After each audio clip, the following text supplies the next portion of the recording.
So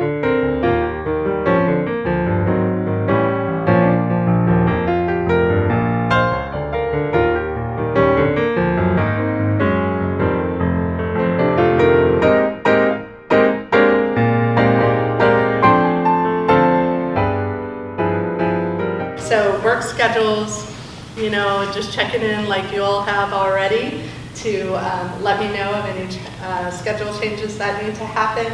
I know classes are always changing, so I'm going to probably second week of November be reaching out to you all, third week of November reaching out to you all to send me your schedules for preferred work hours and available work hours for spring semester. Please send them my way. It helps me to get started in juggling everybody's spaces and the workstation, so please send those my way. And I know that they're always going to be changing, even 2 months into the semester. I get it. So, but it just kind of helps me to keep track. So, let's see. If you're sick or if you're late, you all have been really good about letting us know. It's really good to let me know since I'm in the office so much, but letting me and whoever your direct supervisor is, letting them know if you're running late or if you're sick a day. The biggest thing is just to make sure that you're communicating. That would be good. If you have big papers, I have been in the student role now. I have a better understanding of what you all are going through. So again, just keeping this posted ahead of time, that's really helpful. So timesheets and paychecks, just a reminder, timesheets are due at the 6th and the 21st of every month.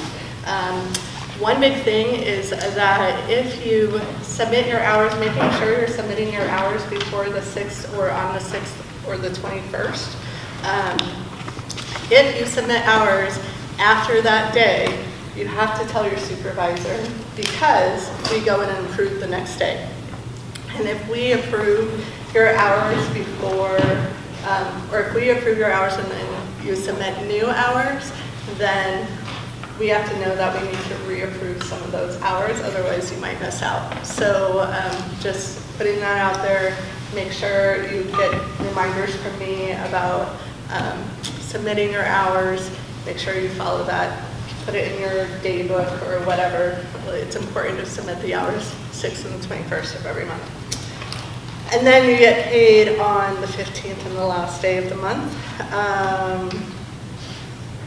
Yeah, and generally we're at 9 hours a week in the office. There's some altercations with that if there's lots of staff meetings or individual meetings. And so if you have any questions about how many hours you should be working in the office, check in with your supervisor. If you have any questions about your hours allotment, as far as, oh my gosh, am I going to run out of hours, make sure you're checking in with your supervisor and you're tracking yourself as well. Schedules and punctuality. So, you know, the office is open from 8 a.m. to 12 p.m. and 1 to 5 Monday through Friday. You all should have keys now. Who doesn't have keys yet? If got missed? No? Great. Okay. Cool. So, so a big thing about the keys is that we're totally happy that you all have your keys to get in and out of the office, because again, we depend on you sometimes to open the office, close the office, but making sure that we're not arriving before 8 a.m. or staying after 5 unless there's some special permission that's given by your director. And same thing with that lunch hour. That lunch hour is time for us to decompress. Us meaning the pro staff, so from 12 to 1 the office stays closed, so just making sure that you're not coming in before noon or pro staff team, but we're all just making sure that we're dressing professionally. So also understanding that our office is a reflection of our professional identity as well. And so what that means, also the SDC and MSDC, College Capital Office, those are professional spaces. So just thinking about if somebody comes in as a community member and they're coming into this space, are they coming into a bunch of clutter, or are they coming into something that is like warm and welcoming and and professional. So what that also means is that if you're having food and drink, that's totally okay. We want you guys to eat, but making sure that you're not having full-size meals within the student staff space. There's a lovely kitchen table in the kitchen, so have it there. You can work on your laptops or whatnot there. But like snacks and drinks, that's fine, but making sure you're putting the stuff away at the end of your shift and also allowing about 10 minutes before the end of your shift to wash any dishes. That would be really wonderful too, because what happens is the sink piles up and I wash the dishes, and I wash dishes enough at home. I don't want to do it at work too. So, so if you all can wash the dishes, that would be great. Also with computers, so we're all working on the computers, and so we want to make sure that that we're logging off of the computers. Usually this is the Friday crew to log off the computers at the end of the shift so that they can run updates so that they're not so slow, because that's part of the problem is that computers are slowed down when we're not running updates, and they're also slowed down when we're adding a bunch of stuff to the desktop. So making sure that you're saving stuff in the shared drive or a zip drive, that kind of thing. So that is all part of the shared workspace, making sure the workspace is clear, so that also mind-wise clear of distractions. And then understanding that we all bring lots of gifts and experience to the workplace, and we also bring a different perspective, and so sometimes that could lead into some interpersonal communication, different communication styles. We might hear something different than it was intended, or whatnot. So we want to make sure that if you are in doubt about feeling that somebody said something that you weren't up for, checking in with them or bringing in a pro staff to help with that. We all generally get along pretty well, so, but putting that out there that we are in a shared workspace, shared team, that we want to make sure that we're communicating, connecting with one another. Personal email and 24-hour response. So, last year, we sent out lots and lots of emails. We continue to do so, send out lots and lots of emails. So making sure that you're responding to those emails within 24 hours would be lovely, because there might be some time-sensitive information in there that we could really use your help on or really need to on. So making sure you're checking on your email. So homework being done in the space, completely fine as well, as long as you're checking in with your supervisor beforehand or me to see if there's anything else in the office that needs to be done. I'm going to pull out for just a minute.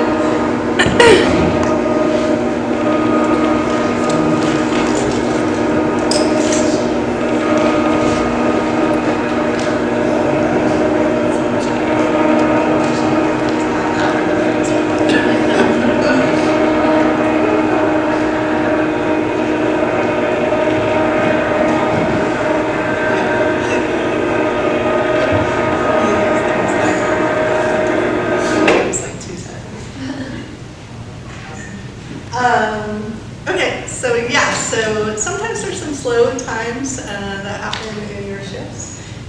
So we want to make sure that you're a student first and that you're going to have some homework. But again, it's similar to the play hard, work hard. That again, we want to support that student work, but you also have a job that you're working for us.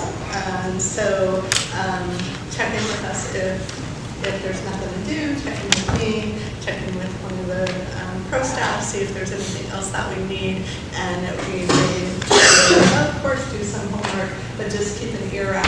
If I need you, I'm going to pull you. So similar with music and headphones, the office can get kind of quiet sometimes, or sometimes that music is really motivating. I'm all for music, and However, we all have different styles, and again, we want to make sure that we're in a professional setting. So if you're going to listen to music and you're not at the front desk or have been charged with listening out for phones or greeting visitors, then headphones, please use your headphones, and that's totally fine. Again, just if I'm trying to catch your attention or somebody's trying to catch your attention, and be on the lookout for that.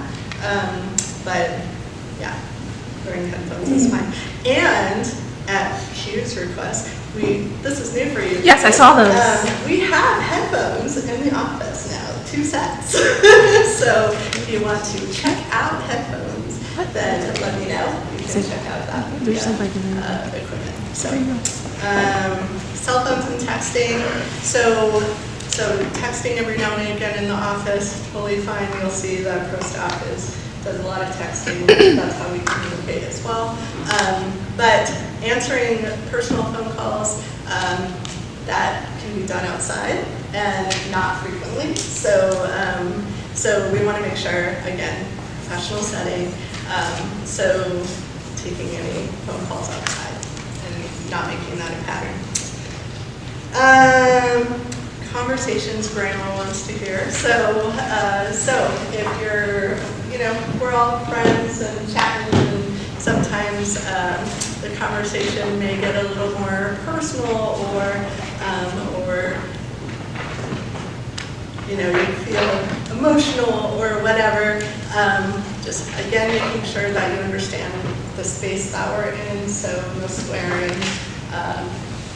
Conversations again are appropriate.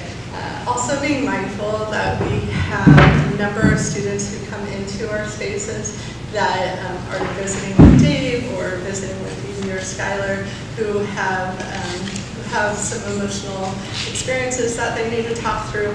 We don't know what's going on for them, and so we want to make sure that we're being really mindful of what we're talking about, because that could be tapping into something sensitive for that person. So just being thoughtful about that. Facebook and social media, we have a lot of work on Facebook, especially the communications team. Again, like being thoughtful about how often you're on Facebook, your personal Facebook, keeping that to a limit. Just like don't use, but don't use it. So, all right. I'm going to shift it a little bit so that it's a little more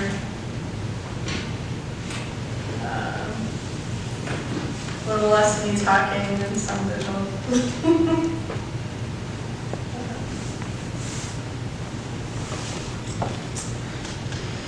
I was going to lead into our special rule. So, Vivi, do you want to talk about what you want to share? Sure, I don't need to be on camera for this. So something that was brought to my attention earlier this summer, in convocation they chant for people like, Dave, Dave, Dave. Some students came up with a nickname for the president, Crawdaddy, which was quickly shut down, but apparently that's still going on. And so as ambassadors for respect, but also for equity and social justice, I'm just going to break it down for you. That craw is an animal's intestine, right? Crawfish is kind of a murky, muddy prawn, right? That is very heavily associated with the deep south. And daddy, as we're familiar with, is a sexualized and a racialized term. So like all that together is incredibly gross and disrespectful, especially when we're talking about the president of our university. So as you hear your friends or your peers utilizing that nickname, if you could just quickly educate them kindly, you could even just Urban Dictionary it and reconsider if that's something that you would be calling somebody who you should be respecting, regardless of your political values or your perspective. He is the president. And I doubt that nickname or something of that weight would have been utilized for Ron Thomas or somebody without those identities. So just keep in mind what that nickname actually means, and to talk to your peers about that as you hear it comes up. We thought that we scotched it. apparently we didn't. I mean, I'm not out here hanging out with students all day, even though I'd like to. So we're really relying on you to be professional, to have those open conversations. I don't think it's helpful to just tell someone that's racist or that's gross and not explain to them why that is. So making sure that you're doing it in a compassionate way, but that you're kind of squashing it as you hear it. And if anybody has any thoughts on that, you're welcome to talk to me. I know that Q is very much aware of the situation as well, so we just wanted to put that on your radar. Thank you. Okay, so that's part of our special role, right, is being aware of those things, and we are representatives of the CAC, we are representatives of the university. That just naturally happens when you're working with the university office, so just thinking about that. Also, there's some different pieces that come with this role, so understanding profile, which is the law that protects all of your information, and your educational records. So if you are at the front desk, or even if somebody's asking questions about somebody's schedule, or can I have somebody's phone number, like we don't give that stuff out because that's all protected. If they have questions, then a parent calls, or I don't often get those phone calls, but if a parent calls, they can talk to admission, but we are not going to give out any information. So also confidentiality, so what you hear in the space stays in space. So you all are sitting with folks that you might see coming in to meet with me, or again, we don't know what you find out, then again, respecting that confidentiality, and that stays within the space, so not sharing it out. Has everyone filled out a current confidentiality agreement over training? Yeah. Okay, I got some. I have some extras. I do ask that these are filled out every year, so that every year, so that I can't talk and look at this like that. Okay. I found. I'll find them. Yeah. So you have not filled out a confidentiality agreement from CME because that's important, and that just is an agreement saying, yes, I'll keep whatever I have, information I have to myself or within the office. So mandatory reporting, I feel like maybe Dave and Skylar might be better at sharing what mandatory reporting means. Sorry if it's on the spot. Certainly. So when you're on the job, if you're working something like logjam, or you are working the front desk, anything that has to do with your psychological role, if you hear anything regarding harm to self or others, or anything pertaining to sexual violence, so interpartner violence, rape, sexual assault, that needs to be reported to us, right? You're a mandated reporter. Either you need to report it to us, or you need to file an official report, which you can do online, and then just tell us that you filed one. You don't have to divulge everything to us. And that is just because part of our job is to keep ourselves and our community safe. Now, if your friend tells you something and you're not on the job, then you're not a mandated reporter, right? You can encourage your friend to seek services, but this is really if you're on the job. This is different than other student leader positions, right? So if you are an RA or an RCC, you have to report because you're technically always on the job. You're living where you work. Peer allies is also different, but for our purposes, you have to report those things. BERT, so any bias or hate or incident is not mandated reporting, but do know that I sit on that committee. And if you want to run ideas by me, then please do, and I can report on your behalf. That is not mandated reported, but it's highly encouraged, especially given the work that we do in the tense times we are in. Does that help clarify? I think we heard it differently in the past, but I checked with Marta about the sexual assault stuff, and I checked with Michael about births. So That's our general rule of thumb.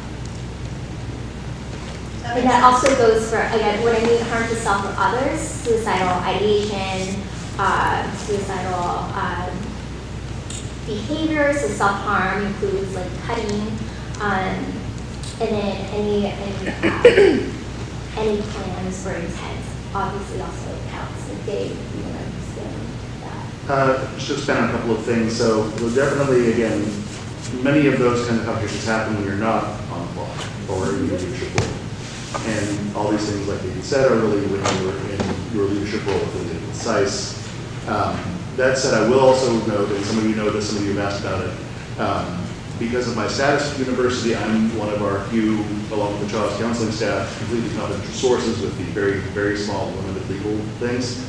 If you're working with someone in a personal situation, in a non-work situation where you want to process, talk through, I'm hearing these things, what do I do with that? What are the I can't then go and report that. So if you want to think through that, feel free to make use of me for that. A number of students do. You see them sitting in the office sometimes.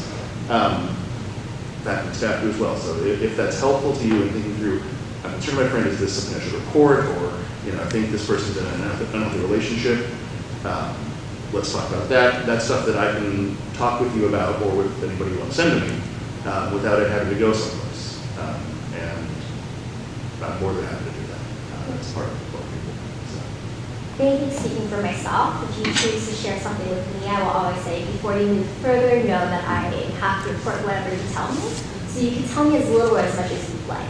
So if you talk around an issue and you don't name names, I'm not here to prod, right? But I will report whatever you give me. So just do know that I believe in your agency. I want to support you. I'm not going to pry. But I don't have, neither does Helen, neither does Helen, the strict confidentiality that you have. Any questions about all that and our different rules? I know this is probably like a really easy answer, but like if we see like a staff member with like cuts whenever or something like that, that's something that we report, not just something that we hear people walk in and say, but like if we see something in the moment with staff. What I would say is that we, in the Marsh team, we do receive reports where someone's observed what appear to be cuts or burns or other forms of self-harm. But there's been no conversation between if Skylar saw that I had cuts, and then when they wrote a report, we can take that into consideration and may well act on it. But I would encourage you, if you're comfortable and are able to, based on your own needs and realities, for Skylar to ask me about that and see where I'm not out in the front room like Helen was saying earlier, but being sensitive to ask that here, how are you, I'm worried about this, and then if they do then disclose that, yeah, I just had a really rough weekend and I haven't cut in years, but I got there and I needed to. I will say, and this is one of the more controversial pieces of Marsh, and I don't want to go too far down that rabbit hole. In Marsh, we are aware of the gulf between self-harm behavior and suicidality. There's the long-term data-driven reality that there's correlation, but we recognize that cutting can be a self-care and self-preservation mechanism, and we'll work with students. We still want them to find help and support, but we also do know the real ways in which it's a different conversation with suicidality. So, it looks like they can handle services. But does that help the question? Mm-hmm. And if you're not comfortable talking to that person, because that's scary too, you can always come in and consult. Dave can reach out on behalf of the team. Yeah. That's a good question. I just want to clarify something I think I learned during training, but also, even if it happened a long time ago, that's something that we should report as well, right? Like if... No, I mean, people have, but if I think you're welcome to report it. The Marsh team would then, we always invite we would meet with the student regardless if it's a mandate or not, but if it's old, for Marsh looking for active suicidality or self-harm within the past few weeks, or an incident that hasn't been reported, but that we've had students report things that happened in October and March, but there's the student making the report are still living with that peer's challenges, and they're finally worn down from trying to get support. If it's something that happened 4 years ago and just an old scar, not as much. But when in doubt, feel free to report, knowing that will lead to a conversation with that student, trying to see how they're doing. Or you could ask Dave, Yeah. right? And Yeah. be like, should I report this? And then he can tell you yes or no. That's good. Any other questions about that? Okay, I found the confidentiality part. So, and you don't have to send these to me right away because there's stuff to read, and you want to read whatever you signed. But there's only 10 there, so if you did sign them already, then skip it. I should have it in your file. If you haven't signed it, sign it. And if I need to get extras, let me know, and I can give you something like this tomorrow or this week. So, front desk. So we all have various roles, but one thing that is always in common is that we're serving some guests, whether that's other students or staff or faculty or visiting Methodists, then we're always serving somebody. So that could be serving somebody via phones, emails, walk-ins. So front desk is not just limited to the front desk team. There are going to be times when all the front desk team is out of the office, including myself, and then you're the only one in the office, and it's up to you to answer the phones and greet visitors. So this does apply to everybody. So making sure that when you are greeting guests, again, whether those are fellow students, staff, faculty, community members, that smiling, listening to what needs they have, understanding that you all are the experts. You have the answers to the questions that they have, or you at least know where to look. If you don't know something, it's okay to say, I don't know. I'll find out for you. And you can ask me, or you can ask whomever might be in the office, including each other. So be proactive and resourceful. Practice, promise, and follow through. So if people are emailing us, I think just Killer Chapel, making sure that we're responding within a timely manner. It's always good to respond within 24 hours. If you get a phone call and have to take a message, making sure that, again, we're responding quickly. That's just a sign of respect for that person, and being thoughtful for their time, and also giving them an applause-worthy guest experience. Pay attention to spelling and grammar. So we're at a university, so that really matters. That whatever we're putting out there, then it's representing the university. So if there's a typo or the wrong way of saying or using a word, then that is reflective of our office and the university as a whole. So making sure that you're being thoughtful in your emails or your conversations, and it's okay to have somebody proof. I always have a couple of times somebody will ask me to read their emails, making sure that they're sounding all right. That's fine for me to do, or checking in with each other. Also, part of the guest experience is you all have some really great ideas, so sharing those ideas, we want to hear them, and because that makes for a better experience for the office, and also a better experience for all of you, because you are genuinely contributing to the team. So we want to hear those ideas. This might be a good time, speaking of ideas. So, transfer, asterisk, extension, transfer. I just never used the asterisk before, so I didn't know what it did. Right, transfer, asterisk, extension, asterisk, or transfer. What that is that transfers directly to voicemail.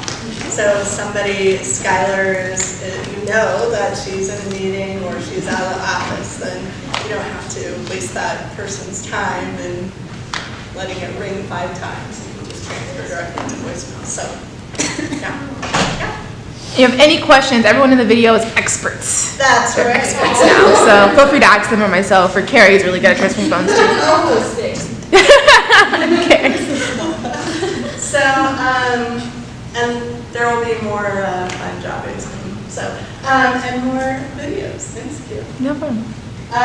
So, again, front desk is for us all, and you may find that somebody's come to you and asked for a meeting to be scheduled. So I just want to go through this really quickly. Just a few things, and I will send this PowerPoint to you all so you have it on hand, but some of this stuff is unique to our team, but a lot of it is good to know generally as you're going out into the real world beyond Puget Sound. A lot of the training that we do, we want to make sure that we're not only preparing you here, but that we're preparing you for when you graduate. So, with meetings, making sure that you're paying attention when you're offering meeting times, like look at the director's schedules, Dave, Skylar, BB, Austin, myself, making sure that you're aware of what's already on their agenda. For instance, Dave's calendar today was just, there was no time in there, it was all chock full of stuff. So, so just being aware of what is already going on for everybody. Allowing for cushion and special requests, so I try not to do back-to-back meetings. I try to offer a little bit of cushion time, and doing so will often schedule meetings for just 45-minute blocks so that there's a 15-minute cushion for everybody just to kind of catch their breath or get from one end of the campus to the other. Or if there is somebody a little more long-winded, like Michael Benitez, then that's something that I'll make sure I take into account. So you learn these things along the way.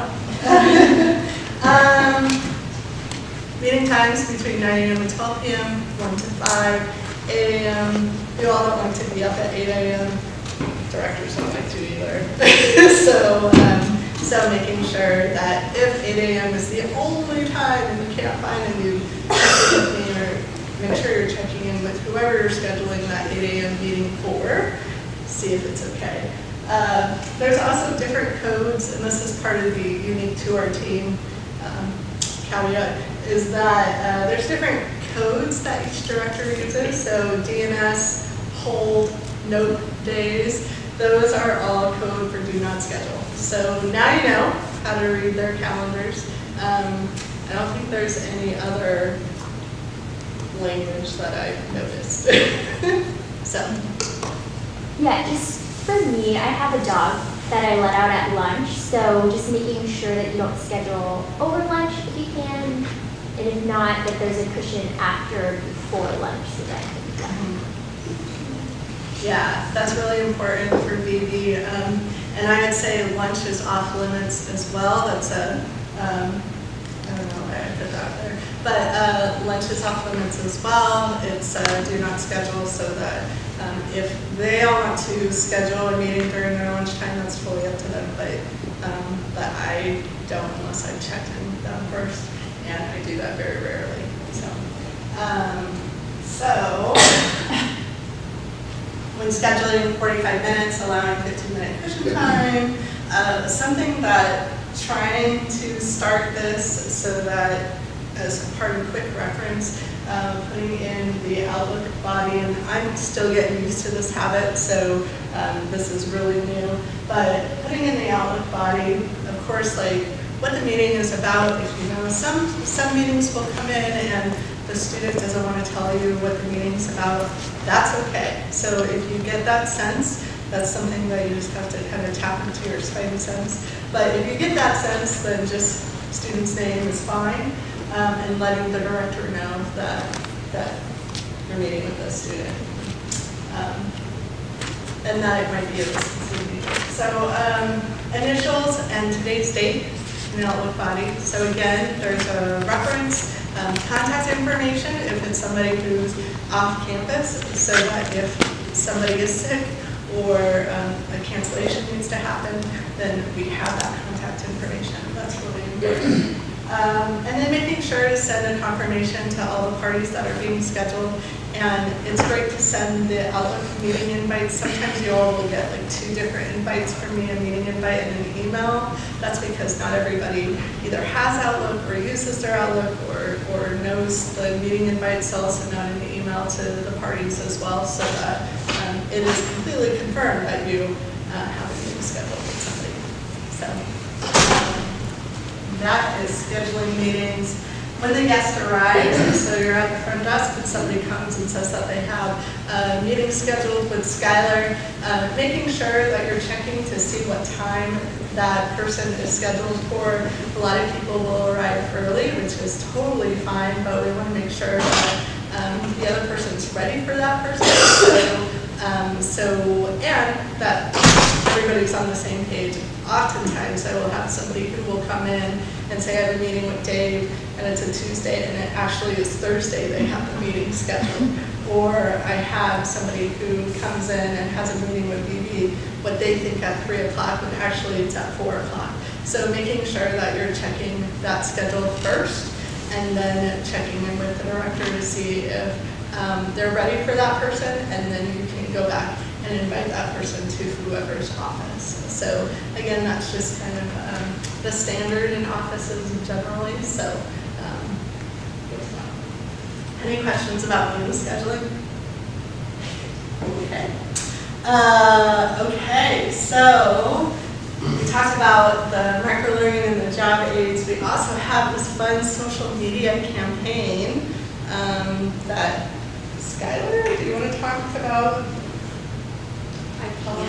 Or does someone, yeah. I think that's already. Yeah, so there's two posts on the Instagram right now, both of Winston. Either post is fine, most recent is gonna be like, you know, what we're directing people towards, but if you just comment and tag 3 friends who, and it's better if they're not already following our Instagram page, you do that so they can see the post, and then hopefully they'll like and follow. If you're not already liked our Facebook page, you should also do that as a member of office, I think.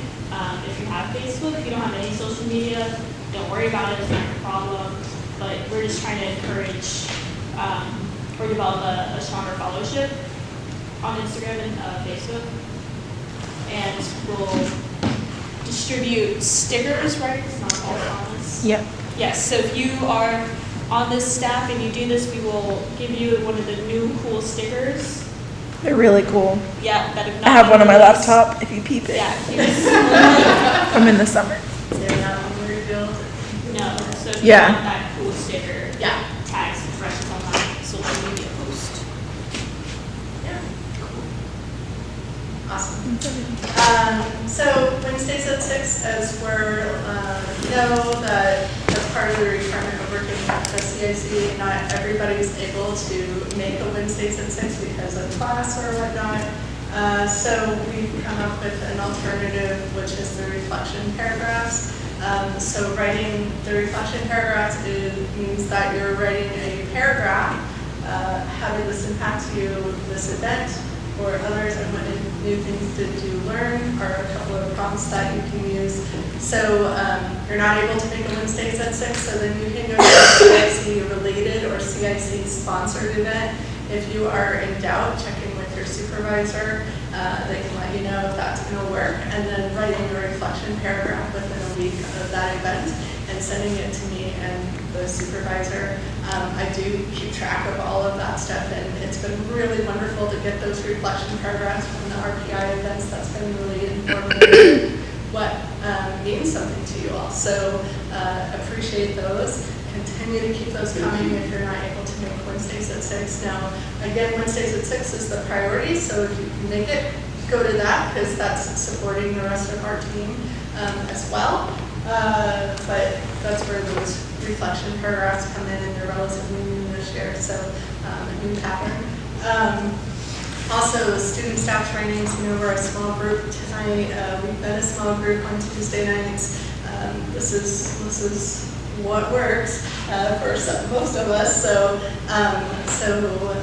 what we're doing is that's where we're filming, and we'll do a follow-up makeup where everybody who isn't here has to watch the video and then talk about 1 or 2 takeaways that they took from this training, so that everybody's on the same page and they're all getting information.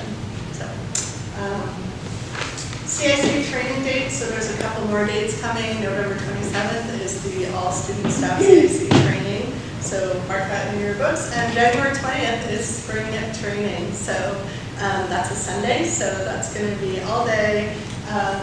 Still working out what that looks like, but but we are set on a date. So you will get, if you live on campus, provided that you send me your information, meaning who you are, your ID number, and where you live, and when you're coming, then I can get that to Res Life and get you in early.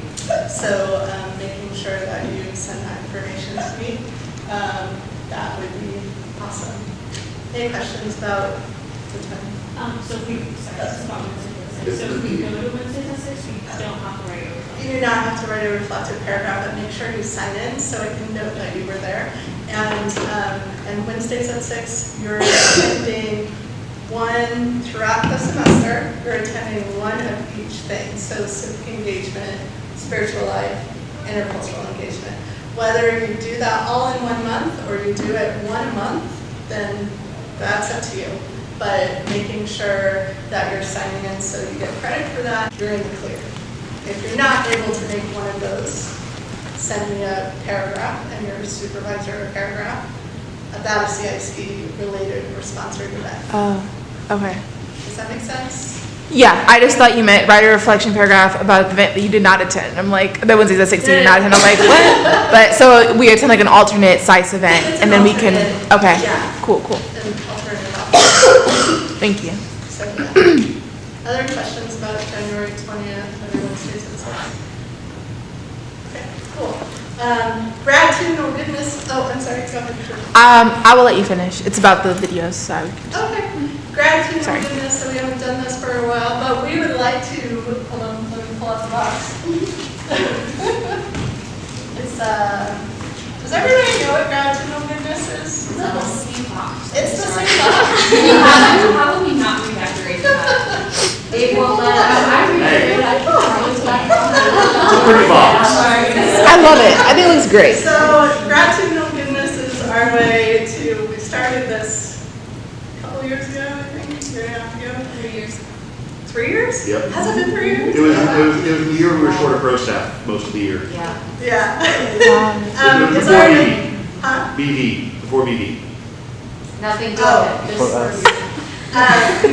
So gratitude and goodness is our way of recognizing a student, staff member who's just been awesome in their work, whether it's and it could be not necessarily like going above and beyond, although that definitely is recognized, but also taking some time for yourself and practicing some of the values that we are aligned with at the Yellow House. And so it could be any of that, but it's our way of just recognizing, and we are pretty random about it. So I'll put that out there. But this gratitude and goodness goes to Mandy for all of her work on RPI, because definitely could not have done it without you. So there's $5 gift cards in here for various things, so check it out, pick out something, and thank you so much. Q, did you have any questions? Yeah, I just wanted to say that I will be adding, I guess call it subtitles to the microlearning videos in English. And if anyone wants to translate them into any other language, please let me know. Cool. So yeah, so fun stuff, gratitude and goodness. I just wanted to add, like, to gratitude and goodness and Mandy getting it this time is both a recognition of the extreme hard work and support and the fact that I would have been completely lost without that, and the taking the 2 weeks off afterwards. Yeah. So it is both the putting in the time and energy and the self-care and time away Yeah. and some balance. Yeah. Good job, Mandy. Okay, so we actually made it to our second part. Yay! But if you all want to like stand up and stretch for a minute and work those things out. I earlier and still like sitting in my car. Don't forget the cookies. Yeah.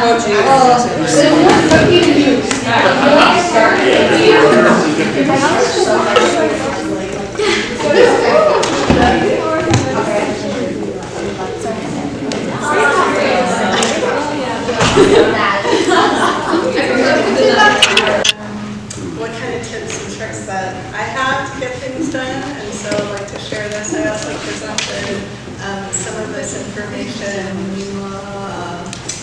a year or so ago, and students found it really helpful, so I wanted to share it again. So we're going to talk a little bit about USA method for saying no, assessing your habits, eat that frog, more about that in a minute, and one of things. So the USA method, before that, so I took this conference, and they were talking about, this was something that really stood out for me, is that you can't manage time, because time is going to continue on with or without you. Whether you're getting everything done or you're not, time is going to continue on. What you can manage is your activities, so managing your energy levels. So transitioning my mindset to think about activity management had me thinking more about how do I better take care of myself and my energy so that I can do it all, or do a lot. So just making sure that, so focusing on the activity and less on the time also made me feel less overwhelmed. So just one of those tips that stuck with me. So the USA method of saying no, this kind of goes back to our guest service part of training. And I do have some exercise that you all, if you want to do it, chapel staff has already done this, but if you all want to try this out, then let me know. So this was also from a conference, and it was a way of telling somebody that you're not able to do something for them, because as much as we would love to meet everybody's needs, sometimes it just doesn't happen, and that's okay. Or sometimes you just don't have the time to meet everybody's needs, right? So this is one of those, this is more pertaining to guest service, but the USA method is expressing understanding first. So you're presented with a problem, we'll look at an example in a minute. So you express that understanding, you state the situation, just the fact of the problem, right? And then offering an alternative. What I didn't add in on here is offering an assurance statement. So something like, I will get that meeting in the books at the end of the day, by the end of the day, or something like that. So an example, so chapel staff has a women's league that is often in our space that has a variety of needs. And so this is an email that I wrote, the lead of Women's League, she wanted the space a lot earlier on than we can offer it. And so I expressed the understanding that I get it, that it's important for her to have the spaces so she can think ahead. And then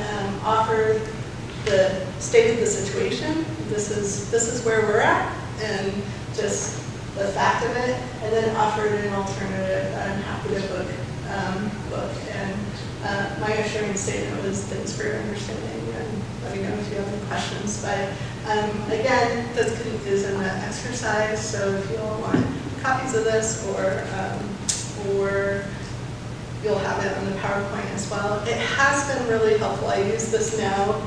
Anytime I sense there might be a conflict with chapel and stuff, there's a lot of that comes up. So anytime I sense that, then I will use this method. And I'll tell you, 100% every time it works. So people are thanking us for taking care of the situation. So just wanted to share that as well. So also if you have a lot that somebody's coming at you with and you're not able to get everything done, then this might be a way of communicating that this is where I'm at, but can I do this for you? So other tips and tricks. If you're at the front desk, you might notice that I have life frogs and work frogs that I write down on my Post-it notes. So what that means is Brian Tracy, he's an author who wrote this book called Eat That Frog. And it's a book about the 21 ways to beat procrastination. And he talks about that choosing those 3 things that you need to get done that day, and eating the biggest frog first, because if we which means the thing you don't want to do the most, right? Because if we eat the little frog first, then we might spend all of our time on those little things or that little thing. But if we eat and we might lose our steam to get everything done. But if we eat the biggest frog first, that actually has the opposite effect, and that it motivates us. Hey, we got that done, and wow, I feel so good about myself. And you get those other 2 frogs done. So another way to look at it, I'll get to that in a minute, but as you're thinking about what needs to get done, then asking yourself some of these questions. There might be some things that you have a timeline on, there might be some things that somebody's expecting something from you. But also checking in, is this the best use of my time? Am I the one who's supposed to be doing it? So thinking about those things. The 2-minute brain dump is like your to-do list, right? So we all have a lot of stuff that's going on in our heads, and sometimes you just got to get it out there. And so often what I'll do is I'll write everything that's possibly in my head on my to-do list, but I'll pick the 3 frogs out of that to-do list. So it's kind of like this scaffolding. So the to-do list, the 3 frogs, and then I star my biggest frog, and that's my one thing. So a priority by just nature is one important thing, right? You can't have multiple priorities because you can't have multiple most important things. So one priority is your most important thing. So what's the one thing? This is based on another book.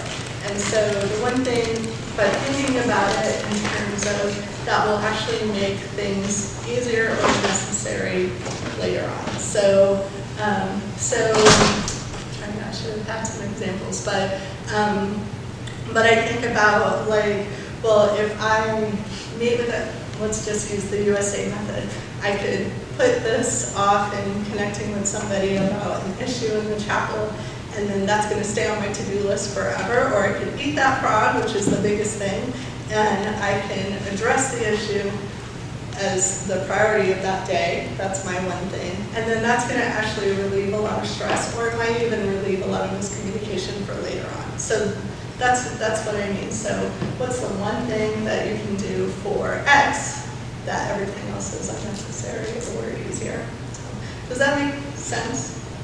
So I do my 2-minute brain dump, my 3 frogs, my one thing. I have this for you all, just to help you to remember prioritizing these things. So that's for you.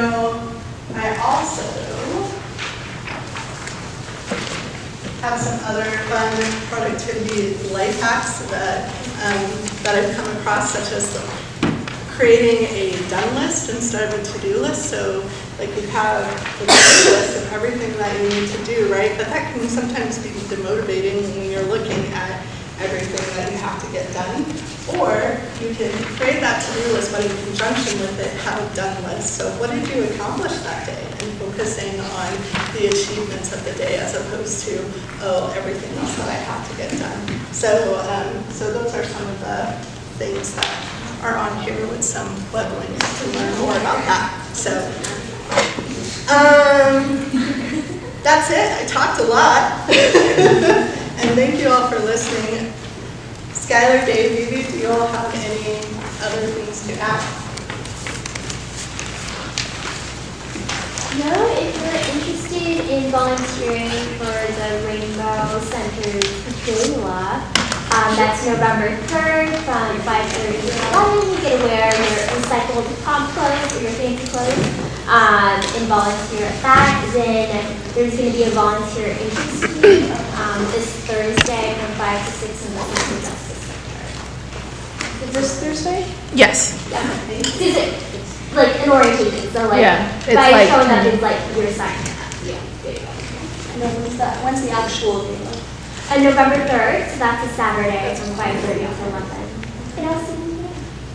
And it's pretty expensive if you don't volunteer. Like for people to go, it's like $150. And it's like it's a very, very fancy event, so you also have to dress up. It's their annual fundraiser, right? Yeah. So like Yeah. something like that. If we go, do we have to dress up for it? Yes. Depends on what your volunteer role is. You, ask more questions about that on Thursday. I would imagine you would have to dress formally, maybe not like in a ball gown, but like in all black. Like, Often it's all black. Grace has it. Oh yeah, so I posted in the Facebook group about some of us were like talking about hanging out this weekend, and like if you didn't see it, yeah, we were thinking about like hanging out Sunday morning, not like too early, but like doing brunch. So if any of y'all have any ideas of like where or like what time would work well for you, just like hit me up, hit the Facebook group up. Yeah. If funds are an inhibitor for you to participate in that, come talk to us. yeah. We'd like you to be able to do that if you would like to go do that. It'd be fun bonding. Take photos. I just wanted to thank all of you for being you and all you do. Thank you, especially those of you who visited with Methodists today. That is a once every decade or 15 years event, so we're good for a while, hopefully. But much appreciation for those who took time to have conversations. Thank you, Helen. Thank you, Helen.